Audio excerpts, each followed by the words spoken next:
In the quiet town of Haddonfield, a sense of unease settled over the community every October as the anniversary of a chilling event drew near. A night that would forever be etched in the town's history. The legend spoke of Michael Myers, a man who had once been a seemingly ordinary child, until one fateful Halloween night when he inexplicably turned into a relentless, silent killer. His escape from a mental institution unleashed a reign of terror that spanned decades, leaving a trail of darkness in his wake. The residents of Haddonfield lived in fear as the Halloween season approached each year, knowing that the shadow of Michael Myers could return at any moment. Parents cautioned their children to stay indoors after dark, and windows were locked tight as the wind whispered of his return. One particularly chilling October, a young woman named Laura returned to her childhood home in Haddonfield. Drawn by a morbid curiosity, she had read about the legend of Michael Myers and wanted to experience the town's infamous atmosphere firsthand. On Halloween night, as the moon cast an eerie glow over the town streets, Laura found herself standing outside the old Myers house, a place that had become synonymous with darkness and fear. The dilapidated windows stared out like empty eyes, and the wind seemed to carry whispers of malevolence. As she stepped closer to the house, Laura felt a cold sensation crawl up her spine. Every instinct screamed at her to turn back, but she was unable to tear her gaze away from the house's gaping entrance. A faint rustling echoed through the silence, and Laura's heart quickened. She turned to find a figure standing in the shadows. A figure dressed in dark clothing, the pale mask concealing any trace of humanity. The chilling realization struck her. Michael Myers had returned to Haddonfield. Frozen in terror, Laura watched as the figure began to approach, its footsteps deliberate and unyielding. Panic surged within her, but her legs felt like lead, rooted to the spot. The mask's vacant eyes seemed to bore into her very soul, and the wind carried the sound of heavy breathing that sent shivers down her spine. Desperation fueled her as she finally turned and ran, her heart racing as she fled through the darkened streets.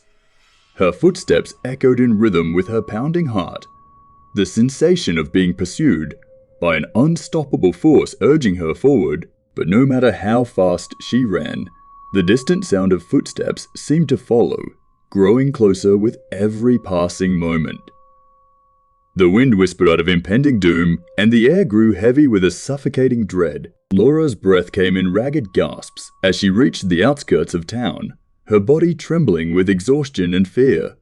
The footsteps were now mere paces behind her, the weight of a relentless presence closing in. With a final burst of adrenaline, Laura stumbled into a nearby police station, her terrified cries filling the air. The officers rushed to her aid, their guns drawn as they scanned the dark streets for any sign of danger. But as they searched, the silence of the night remained unbroken. Michael Myers had vanished as mysteriously as he had appeared. In the years that followed, Laura's encounter with the silent pursuer would become another chapter in the legend of Michael Myers, a reminder that some nightmares are all too real. The town of Haddonfield would forever bear the scars of its dark history, and every Halloween, the air would be charged with a palpable sense of unease, as if the specter of Michael Myers still loomed just beyond the shadows. In the small, peaceful town of Smith's Grove, whispers of a malevolent force returning to life began to circulate. The legend of Michael Myers had cast a long shadow over the town, and every Halloween brought a chilling reminder that evil could never truly be vanquished. The townspeople had tried to forget the horrifying events of the past, the memories of Michael's relentless pursuit, and his chilling mask that seemed to haunt their dreams. But as October rolled around once more, an ominous sense of dread settled over the community. One year, on the eve of Halloween, a group of adventurous friends decided to pay a visit to the long-abandoned Myers house, an act of curiosity that would lead them down a path of terror and despair. The night was overcast, the moonlight casting eerie shadows on the empty streets as the friends approached the darkened house. The wooden boards creaked beneath their feet, and a cold wind seemed to carry whispers of long-forgotten nightmares. As they stepped into the decaying entryway, an unsettling stillness enveloped them. The air grew thick with an otherworldly energy, as if the very walls held the memory of past horrors. The group explored the house room by room, their flashlights revealing the traces of a past that refused to fade.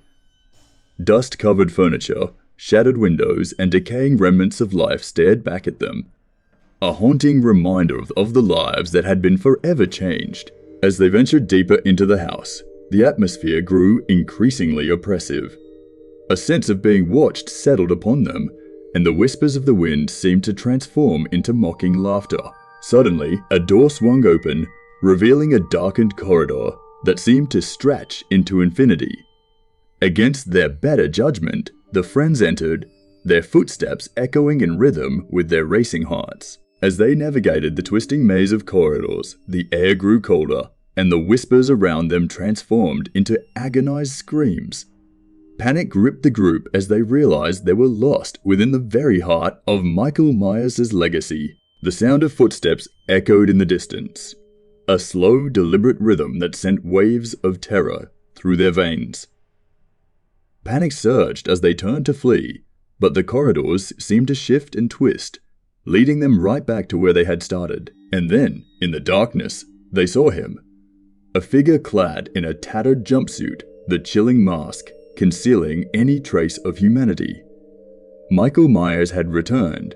With a sinister grace, Michael moved closer, his presence exuding a malevolence that was impossible to escape.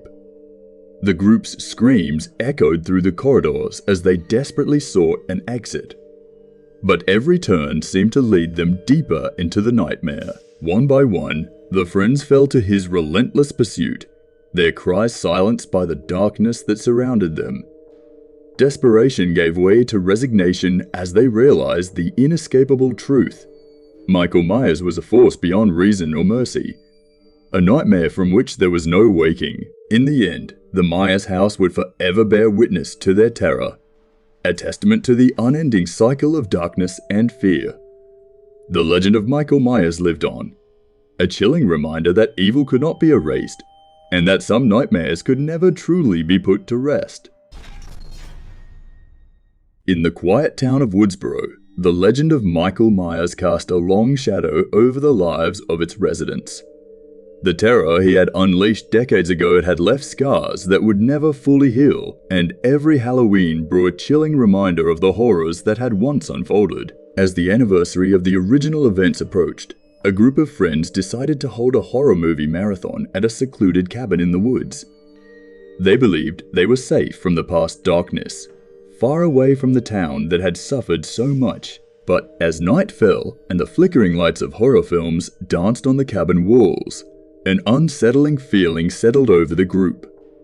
The wind outside seemed to carry whispers of dread, and the distant howling of a lone wolf added an eerie soundtrack to the evening. One by one, the group members began to hear strange noises. A creaking floorboard, a faint tapping at the window. Unease turned to fear as they realized that the sounds were too deliberate, too calculated to be dismissed as mere coincidence. As the hours passed and the films continued to play, the group found themselves on edge, their laughter giving way to nervous glances. The atmosphere seemed to thicken, and the shadows around them seemed to twist and elongate, taking on a life of their own. When the power suddenly went out, plunging the cabin into darkness, panic surged through the group. They fumbled for flashlights and huddled together, their heartbeats echoing in the silence.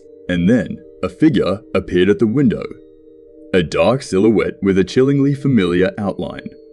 The mask was unmistakable, its blank stare seeming to penetrate the very soul of the cabin's occupants.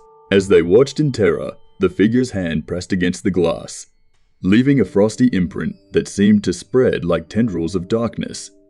The whispers of the wind grew louder, carrying faint echoes of chilling laughter.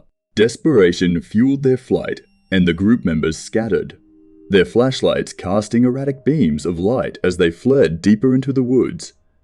The trees seemed to close in around them, their branches reaching out like skeletal fingers. One by one, the friends fell victim to Michael Myers' relentless pursuit, their terrified screams swallowed by the unforgiving darkness.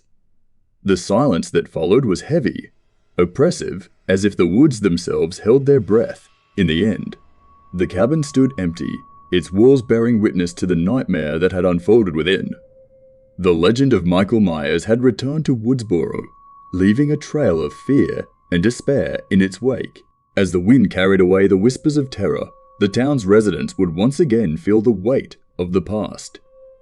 Knowing that evil was not confined to the shadows of history, and that the legacy of Michael Myers would forever be intertwined with their lives,